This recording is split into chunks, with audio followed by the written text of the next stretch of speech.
Corte de Espinhos e Rosas, capítulo 1. A floresta tinha se tornado um labirinto de neve e gelo. Eu monitorava os limites dos arbustos havia 1 hora, e meu ponto de vantagem na concavidade de um galho de árvore perdera a utilidade.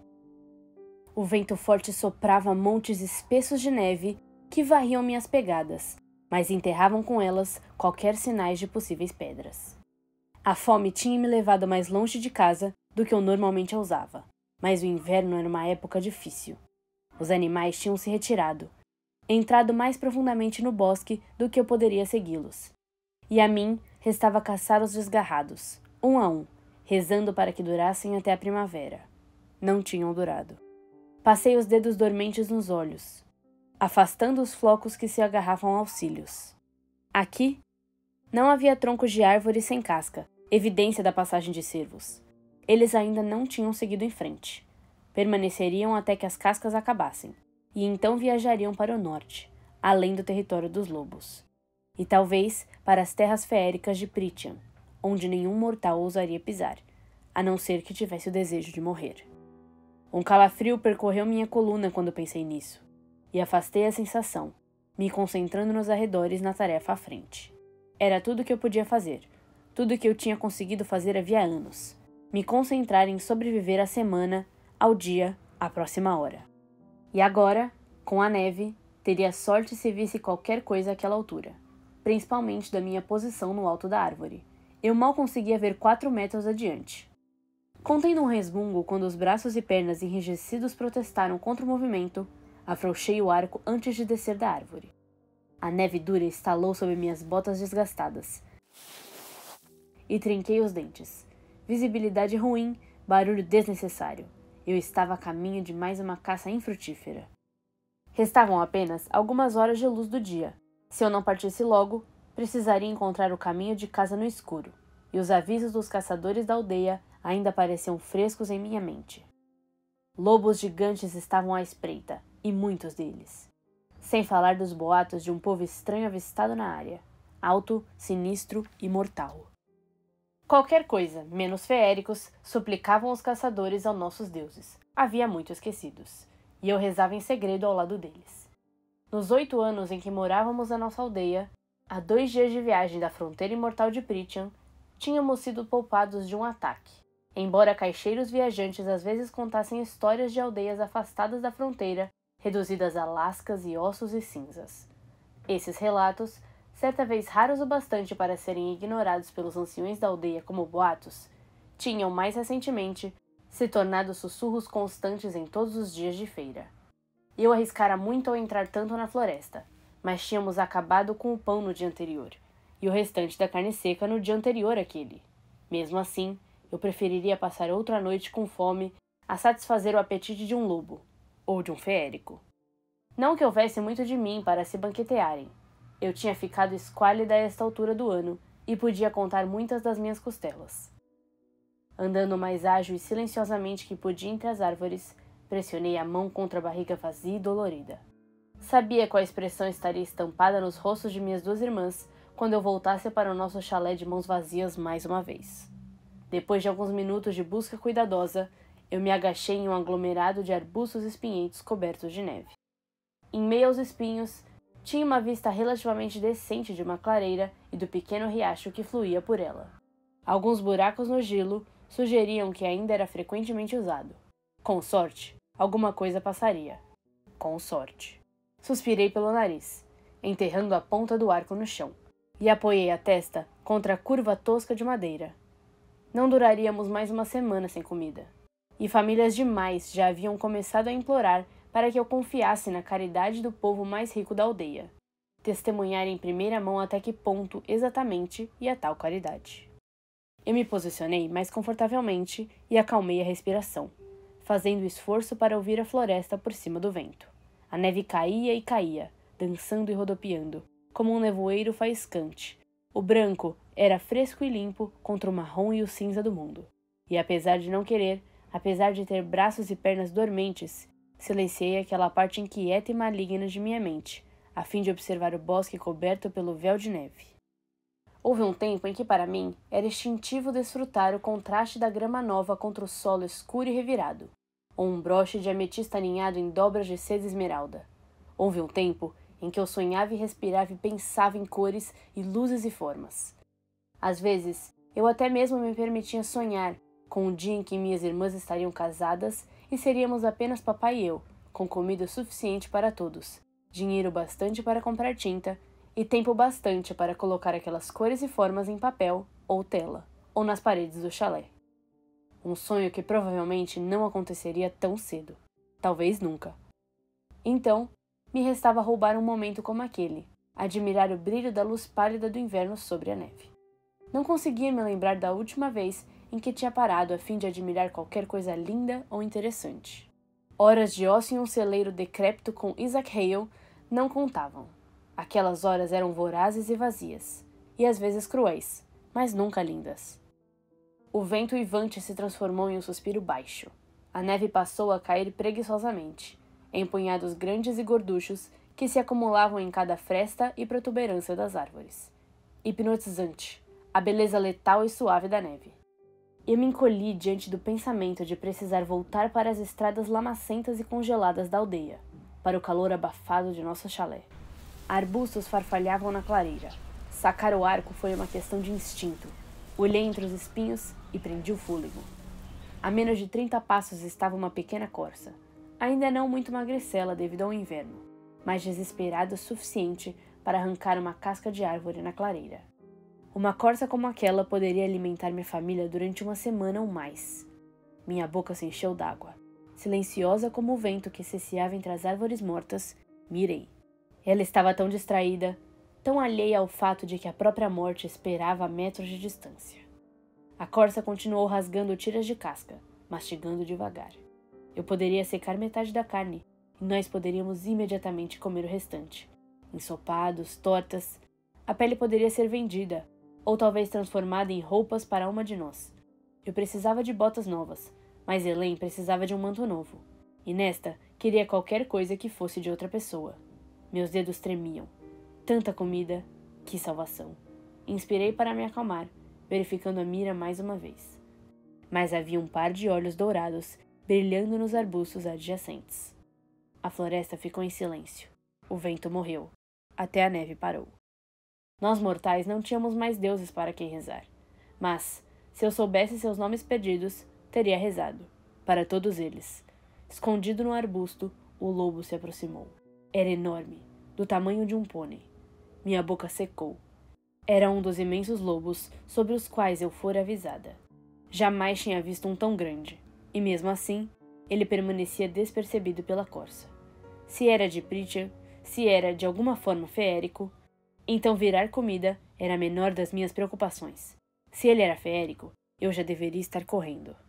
Mas talvez fosse um favor ao mundo, à minha aldeia, a mim mesma, matá-lo enquanto eu estava oculta. Atravessar uma flecha em seu olho não seria um problema. Mas apesar do tamanho, ele parecia um lobo, se movia como um lobo. Animal, assegurei a mim mesma. Apenas um animal.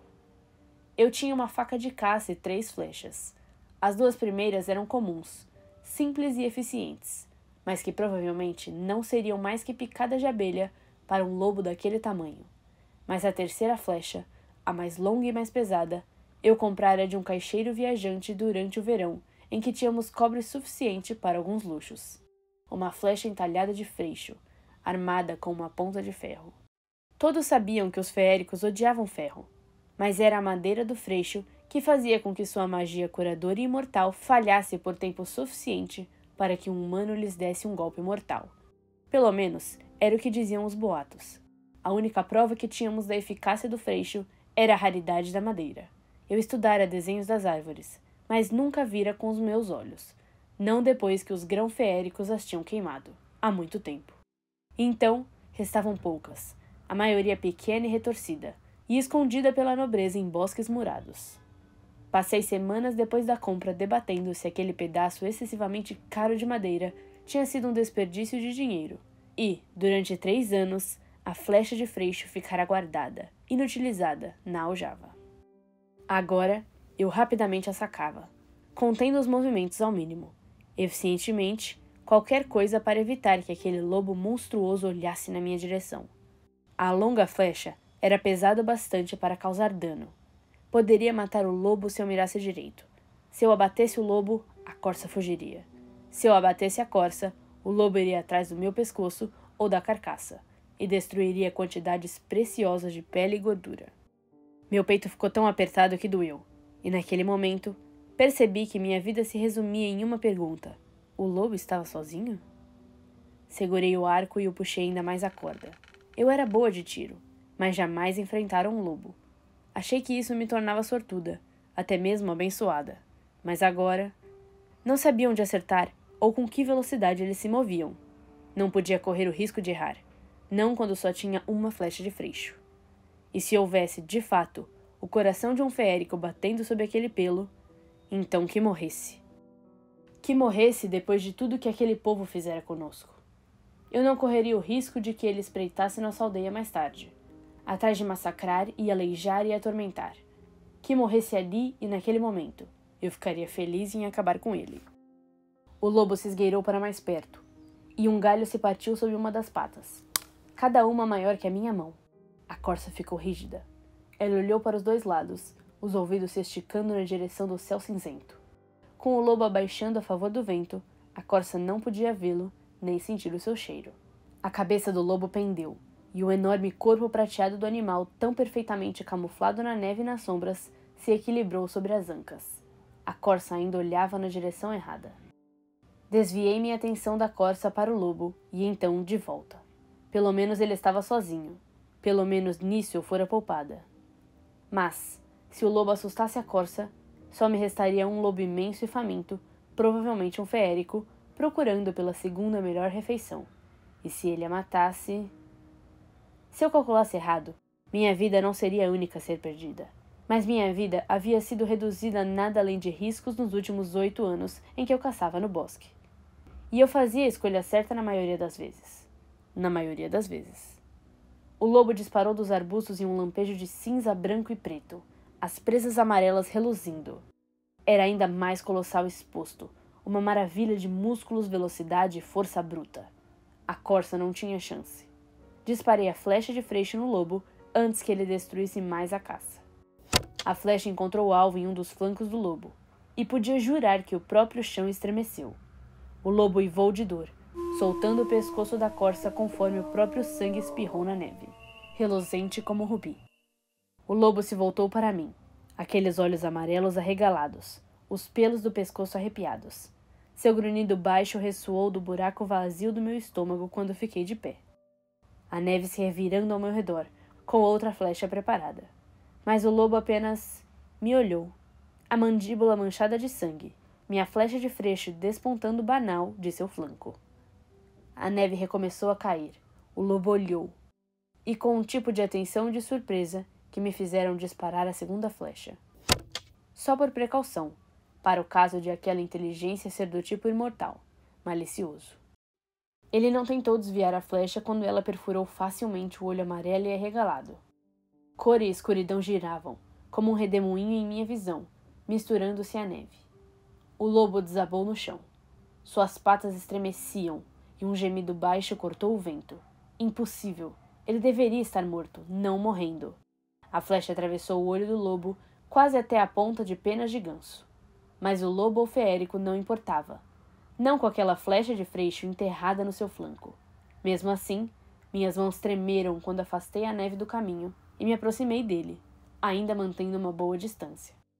Sangue jorrava dos ferimentos que eu causara, manchando a neve de carmesim. O lobo batia com a pata no chão. A respiração já era mais lenta.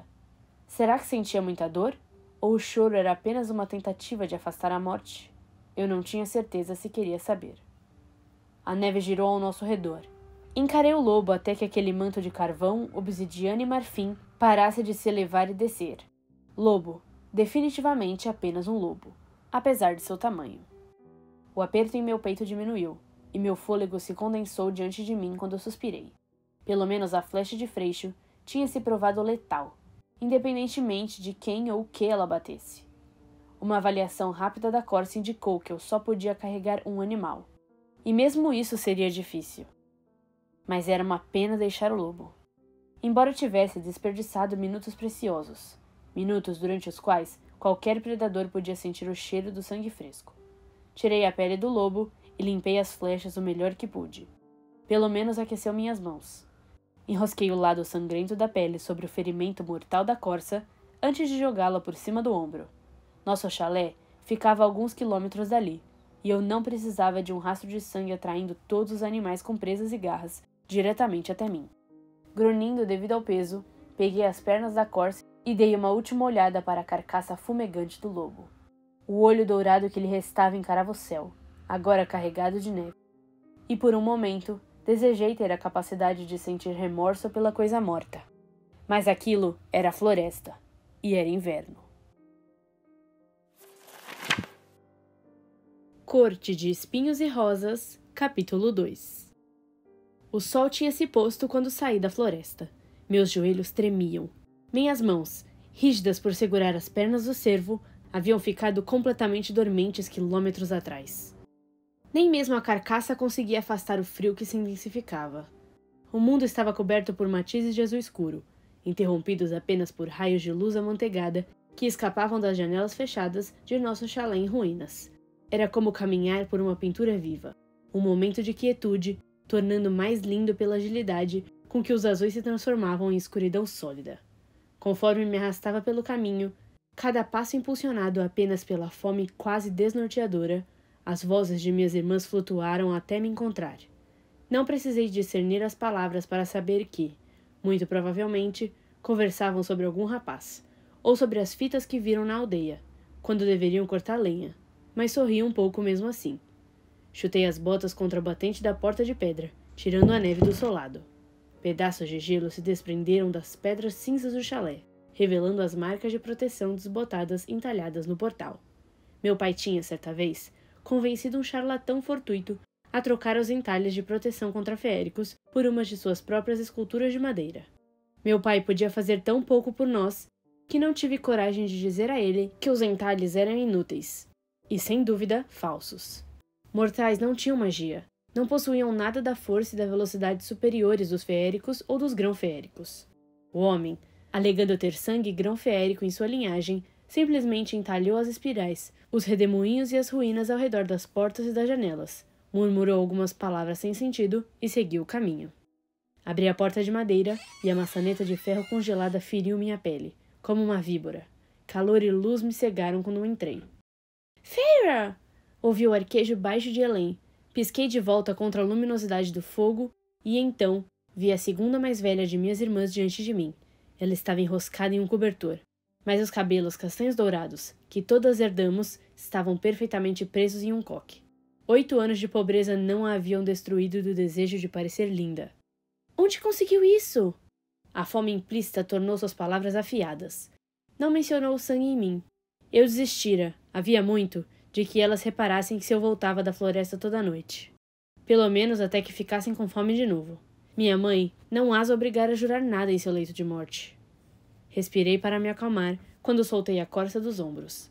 O animal acertou a mesa de madeira em um estampido, chacoalhando uma xícara de cerâmica do outro lado. Onde acha que consegui? Minha voz tinha ficado rouca.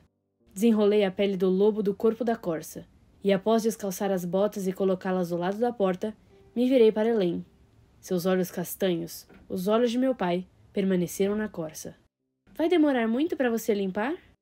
Eu. Não ela. Não as outras. Nunca vi as mãos de minhas irmãs grudentas de sangue e pele. Eu aprendera a preparar e limpar as minhas caças, graças à instrução de outros. Meu pai e Nesta ainda estavam sentados à lareira, aquecendo as mãos, e minha irmã mais velha o ignorava, como sempre. Helen continuou encarando a carcaça, pressionando a mão contra a barriga, provavelmente tão vazia e dolorida quanto a minha. Não que Helen fosse cruel. Ela não era como Nesta, que nascera com desprezo no rosto. Helen às vezes apenas não entendia as coisas. Não era maldade que a impedia de oferecer ajuda. Simplesmente não lhe ocorria que pudesse ser capaz de sujar as mãos. Jamais consegui decidir se ela realmente não entendia que éramos pobres de verdade ou se simplesmente não queria aceitar o fato. Isso, mesmo assim, não me impedia de comprar sementes para o jardim de flores que ela cultivava nos meses mais amenos, sempre que podia pagar por elas. E não impedir Helen de me comprar 3 pequenas latas de tinta, vermelha, amarela e azul, durante aquele mesmo verão em que conseguiu o suficiente para comprar a flecha de Freixo. Foi o único presente que ela me deu, e nossa casa ainda tinha as marcas dele, mesmo que a tinta estivesse agora desbotando e descascando. Pequenas vinhas e flores ao longo das janelas e dos batentes, e nas beiradas das coisas, minúsculas espirais de chamas nas pedras que ladeavam a lareira.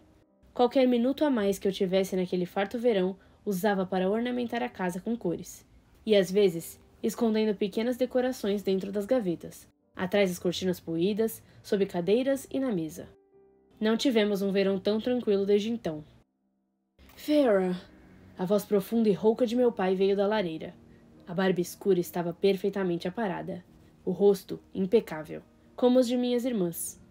Que sorte que você teve hoje de nos trazer tal banquete! Ao lado de meu pai, Nesta riu com escárnio. Não era surpreendente. O mínimo sinal de elogio para qualquer um, eu, Helen, outros aldeões, costumava ser brindado com seu desprezo. E toda palavra de nosso pai costumava ser ridicularizada por Nesta também. Estiquei as costas, quase cansada demais para ficar de pé, mas apoiei a mão à mesa ao lado da corça quando lancei um olhar a Nesta. De nós, ela sofrera mais com a perda de nossa fortuna. Secretamente se ressentia de meu pai desde o momento em que fugimos de nossa mansão. Mesmo depois daquele dia horrível em que um dos credores veio mostrar o quanto estava infeliz com a perda de seu investimento. Mas pelo menos Nesta não enchia nossas cabeças com conversas inúteis sobre recuperar a riqueza. Como meu pai. Não, ela apenas gastava todo o dinheiro que eu não escondesse. E raramente se dava o trabalho de reconhecer a presença manca de meu pai. Havia alguns dias que eu não sabia dizer qual de nós era o mais desprezível e amargo. Podemos comer metade da carne essa semana, falei, virando o olhar para a corça. O animal ocupava toda a mesa bamba que servia como nossa mesa de jantar de trabalho e de cozinha. Podemos secar a outra metade, continuei, sabendo que por mais delicadamente que eu falasse, ainda faria a maior parte do trabalho. E vou ao mercado amanhã, ver quanto consigo pelas peles. Concluí, mais para mim mesma que para eles. A perna ruim de meu pai estava estendida à frente, o mais perto da fogueira que conseguia chegar. O frio ou a chuva, ou uma mudança na temperatura sempre agarravam os ferimentos horríveis e deformados ao redor de seu joelho. A bengala de meu pai estava apoiada contra a cadeira. Uma bengala que Nesta, às vezes tinha a propensão de deixar bem longe do alcance dele. Ele poderia encontrar trabalho se não se sentisse tão envergonhado, sempre dizia Nesta quando brigávamos por causa disso. Ela odiava meu pai pelo ferimento também. Por não haver revidado quando aquele credor e seus brutamontes invadiram o chalé e golpearam o joelho dele diversas vezes. Nesta e Helen tinham fugido para o quarto, bloqueando a porta. Eu fiquei, implorando e chorando a cada grito de meu pai, a cada esmagar de osso. Eu me borrei, e então vomitei bem nas pedras diante da lareira. Somente então os homens foram embora. Jamais os vimos de novo. Usamos uma enorme parte do dinheiro restante para pagar o curandeiro. Meu pai levou 6 meses para sequer andar, 1 ano antes de conseguir caminhar 1,5 km. As moedas que trazia quando alguém sentia pena dele, a ponto de comprar os entalhes de madeira, não eram suficientes para nos manter alimentados. 5 anos atrás, quando o dinheiro acabou de vez, quando meu pai ainda não queria se mover muito, ele não discutiu quando anunciei que caçaria. Meu pai não se deu o trabalho de tentar se levantar da cadeira ao lado da lareira. Não se deu o trabalho de erguer o rosto do entalhe de madeira. Ele apenas me deixou entrar naquele bosque mortal e assustador que até mesmo os caçadores mais experientes temiam. Ele havia se tornado um pouco mais alerta agora. Às vezes oferecia sinais de gratidão, às vezes mancava até a aldeia para vender as esculturas. Mas não muito. Eu adoraria um manto novo, disse Helen, suspirando, ao mesmo tempo que Nesta ficou de pé e declarou: preciso de um novo par de botas. Fiquei quieta, sabendo que não deveria entrar no meio de uma das suas discussões. Mas olhei para as botas ainda reluzentes de Nesta à porta. Ao lado das dela, minhas botas pequenas demais se desfaziam na costura, unidas apenas por cadarços poídos. Mas estou congelando com meu manto velho e em frangalhos, implorou Helen. Vou tremer até a morte. Ela fixou os olhos arregalados em mim e falou: por favor, Farah. Helen pronunciou as 2 sílabas de meu nome, Farah, com o choro mais terrível que eu já ouvira. E então, Nesta emitiu um estalo alto com a língua antes de mandar Elaine se calar. Esqueci as duas quando começaram a discutir quem ficaria com o dinheiro das peles no dia seguinte, e notei o meu pai, agora de pé à mesa, com uma das mãos apoiada contra o móvel a fim de aliviar o peso enquanto inspecionava a corça. Fiquei tensa quando a atenção dele se voltou para a enorme pele de lobo. Os dedos de meu pai, ainda macios como os de um cavalheiro, viraram a pele e traçaram uma linha pela parte inferior ensanguentada. Os olhos escuros de meu pai se voltaram para os meus. "Farah", murmurou ele, e a boca se tornou uma linha contraída. "Onde conseguiu isso?" "No mesmo lugar em que consegui a corça", respondi, a voz igualmente baixa, minhas palavras frias e afiadas. O olhar de meu pai percorreu o arco e a aljava presos a minhas costas. A faca de caça com cabo de madeira no lateral do meu corpo. Os olhos dele se encheram d'água. "Farah, o risco!" Indiquei a pele com o queixo, incapaz de evitar o tom afiado da voz quando falei. "Não tive escolha." O que eu queria dizer de verdade era: "Você sequer se dá o trabalho de tentar sair de casa na maioria dos dias. Se não fosse por mim, passaríamos fome. Se não fosse por mim, estaríamos mortos." "Farah", repetiu ele e fechou os olhos. Minhas irmãs tinham se calado, e ergui o rosto a tempo de flagrar Nesta enrugando o nariz ao fungar. Ela pegou meu manto. "Você fede a porco coberto pelos próprios excrementos. Pode ao menos tentar fingir que não é uma camponesa ignorante?" Não deixei a mágoa transparecer. Eu era nova demais para aprender mais que o básico da etiqueta, da leitura e da escrita quando nossa família caiu em desgraça, e ela jamais me deixava esquecer. Nesta recuou e passou o dedo sobre os cachos trançados dos cabelos castanho-dourados. "Tire essas roupas nojentas." Eu me demorei, engolindo as palavras que queria latir de volta para ela. 3 anos mais velha que eu, Nesta, de alguma forma, parecia mais nova, as bochechas douradas sempre coradas, com um delicado rosa vibrante. "Pode colocar uma panela de fogo e lenha na lareira?" Mas, enquanto eu perguntava, reparei na pilha de madeira. Restava um só pedaço de lenha. Achei que iriam cortar lenha hoje. Nesta limpou as longas unhas cuidadas. "Odeio cortar lenha. Sempre fica com farpas." Ela me olhou por baixo dos cílios escuros. De todas nós, Nesta se parecia mais com a mamãe. "Além do mais, Farah", disse ela com um biquinho, "você é muito melhor nisso. Leva metade do tempo que eu levo. Suas mãos são melhores para isso. Já são tão ásperas." Meu maxilar se contraiu. "Por favor", pedi, lutando contra a raiva, sabendo que uma discussão era a última coisa que eu queria ou de que eu precisava. "Por favor, levante-se ao amanhecer para cortar lenha." Desabotoei a parte de cima da túnica. "Ou comeremos o café da manhã frio." Suas sobrancelhas se uniram. "Não vou fazer tal coisa." Mas eu já me dirigi ao pequeno segundo quarto, no qual nós garotas dormíamos. Elaine murmurou uma súplica baixa Nesta que lhe garantiu um sibilo em resposta. Olhei por cima do ombro para meu pai e apontei para o cervo. "Prepare as facas." Falei, sem me dar o trabalho de parecer agradável. "Vou sair logo." Sem esperar resposta, bati à porta. O quarto era suficientemente grande para uma cômoda bamba e a enorme cama de pau-ferro na qual dormíamos. O único resquício de nossa antiga riqueza, encomendada como um presente de casamento de meu pai para minha mãe. Era a cama na qual nascéramos todas, e a cama na qual minha mãe morrera. Apesar de toda a pintura que fiz na casa nos últimos anos, jamais a toquei. Joguei as camadas externas de roupa na cômoda gasta, franzindo a testa para as violetas e rosas que havia pintado em volta dos puxadores da gaveta de Elaine, para as chamas crepitantes que pintei em torno dos de Nesta e para o céu noturno, com espirais de estrelas amarelas em vez de brancas, circundando os meus. Eu havia feito isso para alegrar um quarto sombrio. Elas jamais comentaram. Não sei por que eu esperava que o fizessem. Resmungando, fiz o possível para não desabar na cama. Jantamos cervo assado naquela noite. Embora eu soubesse que era tolice, não protestei quando cada uma de nós comeu uma segunda vez, antes de eu declarar que já era o bastante. Passaria o dia seguinte preparando as partes restantes da corça para o consumo. E então separaria algumas horas para curtir as 2 peles antes de levá-las ao mercado. Eu conhecia alguns mercadores que poderiam se interessar por tal compra, embora nenhum provavelmente me daria a quantia que eu merecia. Mas dinheiro era dinheiro, e eu não tinha tempo ou fundos para viajar até a cidade grande mais próxima, a fim de encontrar uma oferta melhor. Lambi os dentes do garfo, saboreando resquícios de gordura que cobriam o metal.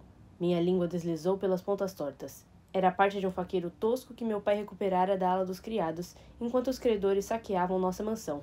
Nenhum de nossos talheres combinava, mas era melhor que usar os dedos. O faqueiro do dote de minha mãe fora vendido há muito tempo. Minha mãe, altiva e fria com os filhos, alegre e deslumbrante em seus conhecidos que frequentavam nossa antiga propriedade. Apaixonada por meu pai, a única pessoa que ela realmente amou e respeitou. Mas também amava de verdade as festas, tanto que não tinha tempo de fazer nada comigo, a não ser contemplar como minhas habilidades com desenho e pintura, ainda por desabrochar, poderiam me garantir um futuro marido. Se ela tivesse vivido tempo bastante para ver nossa riqueza ruir, teria ficado arrasada. Mais que meu pai. Talvez o fato de ela ter morrido tenha sido um ato de misericórdia. De qualquer forma, pelo menos sobrava mais comida para nós. Não havia nada dela no chalé, além da cama de pau-ferro, e a promessa que eu fizera. Sempre que eu olhava para o horizonte, ou pensava que eu não devia simplesmente andar e jamais olhar para trás, ouvia aquela promessa que havia feito. 11 anos antes, enquanto ela definhava no leito de morte. Fiquem juntos e cuide deles. Prometi, jovem demais para perguntar por que ela não havia implorado a minhas irmãs mais velhas, ou ao meu pai. Mas jurei a ela, e então ela morreu. E em nosso mundo humano desgraçado, protegido apenas pela promessa dos grão-feéricos há 5 séculos em nosso mundo, no qual havíamos esquecido os nomes dos nossos deuses. Promessa era lei, uma promessa era moeda de troca, uma promessa era sua garantia. Havia momentos em que eu a odiava por ter pedido que eu prometesse. Talvez, diante da febre, nem soubesse o que estava exigindo. Ou talvez a morte tivesse dado a ela alguma clareza sobre a verdadeira natureza das filhas, do marido. Pus o garfo na mesa e observei as chamas de nossa lareira minguante dançarem pela lenha restante, estendendo as pernas doloridas sob a mesa.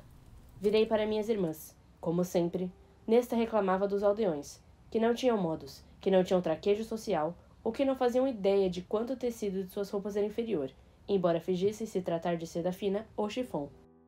Desde que perdemos nossa fortuna, as antigas amigas passaram a ignorá-las incontestavelmente, e minhas irmãs agiam como se os jovens aldeões fossem um círculo social de segunda classe.